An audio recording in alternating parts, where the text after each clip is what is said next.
life is full of distractions right now. Do you feel like your head's just full of noise? You know, but as you think about it, I want you to think about, what are you being distracted from?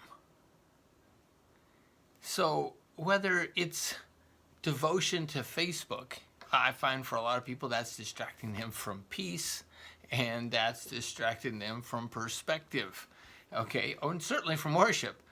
But recent studies have shown that actually many people are even being distracted from reading their Bible. And of course, with the COVID-19 pandemic, a lot of people have been distracted from even attending church in a physical way because a lot of times it was closed up. But even as we have reopened and worked to make it safe, I find many people are still facing a lot of distractions. So I wanted us to talk about that for a second today. Say, hey, where are you at when it comes to being devoted or distracted? So I've been thinking about that for a couple weeks, and was reading in my Bible with Mary and Martha. Classic, amazing story. And Martha is this outgoing, caring person who likes to serve, and she invites Jesus home for lunch when he comes to her town. And in that process, there's 12 people coming with him, okay, at least, okay? So Martha's in the kitchen, she's working at lunch, and Jesus is doing what Jesus oftentimes does while he's waiting for lunch. He takes the opportunity to begin teaching.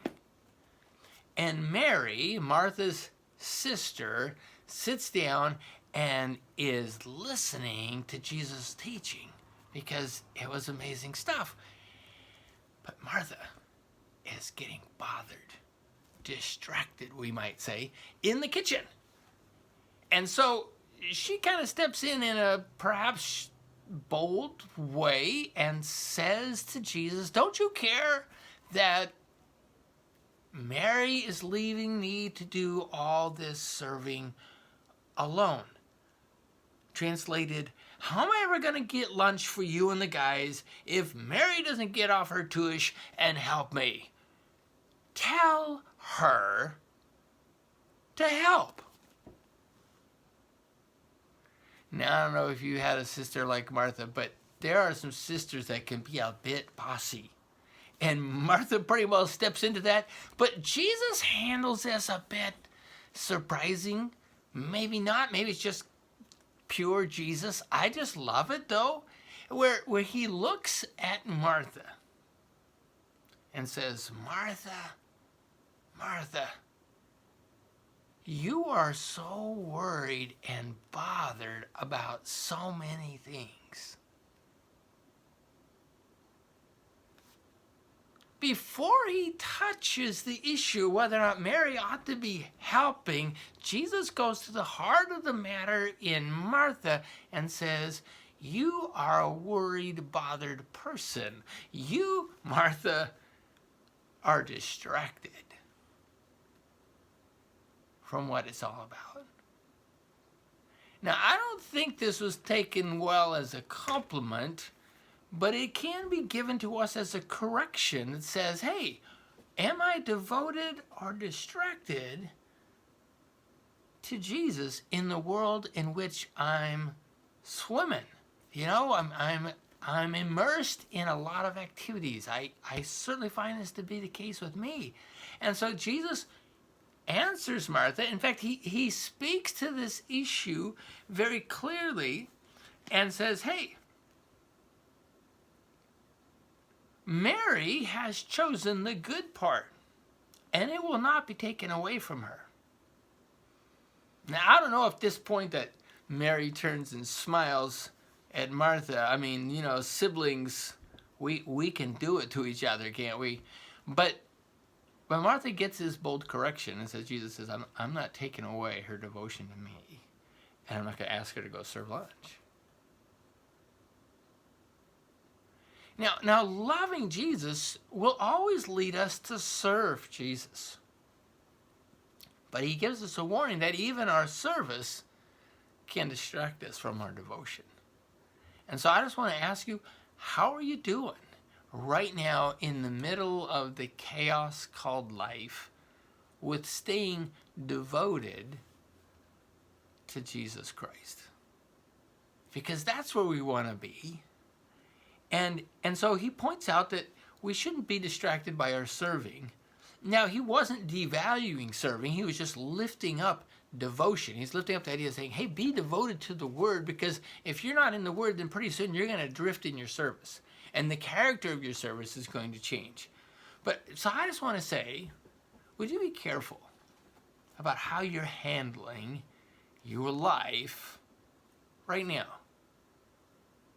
So he looks at Mary, he looks at Martha and says, hey, there's a different balance to be found in this experience. And if that means waiting longer for lunch, Jesus was okay with that, because it was more important that Mary would grow in her devotion to Christ. So here's the question. It's the Martha question. What are you worried about? What is distracting you from a wholehearted devotion to Jesus Christ right now? See, I'm his disciple. You're his disciple. I'm trusting. And if you are, then you're going to want to serve him. But I don't want to serve him at the expense of my devotion to him personally. So I find it interesting. We're called to serve. We're commanded to serve. But we're called to love the Lord our God with all our heart, all our mind, all our soul, all our strength. So service flows out of devotion. And therefore, service ought not to distract us from our devotion. So what's the status of your distraction or your devotion right now? How is life going, or how are you doing at life? In fact, it's generally not, oh, I'm 100% distracted, or I'm 100% devoted. It's a ratio of how we're handling life. But which way are you growing? Are you growing more distracted? Are you growing more devoted? And so I just want to encourage you today to be a person who's growing in your devotion to Jesus Christ. Because it's easy to be distracted. It can be conspiracy theories. It can be COVID-19. It can be the upcoming elections. It can be the racial tensions.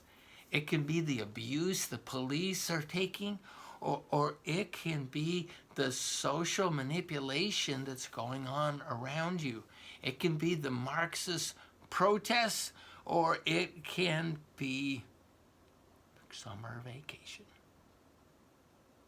But I want to ask you, are you growing in your devotion to Jesus Christ? I'm looking forward to seeing you this Sunday as we continue looking into the Word and seeing what does it really mean to be fully devoted to Christ. And in a culture that defines that differently, I want to urge you to be a person of the Word. So I'll see you this Sunday as we again look into the Word and chase life together out of devotion to Jesus Christ. I hope you have a great day, and I'll see you on Sunday.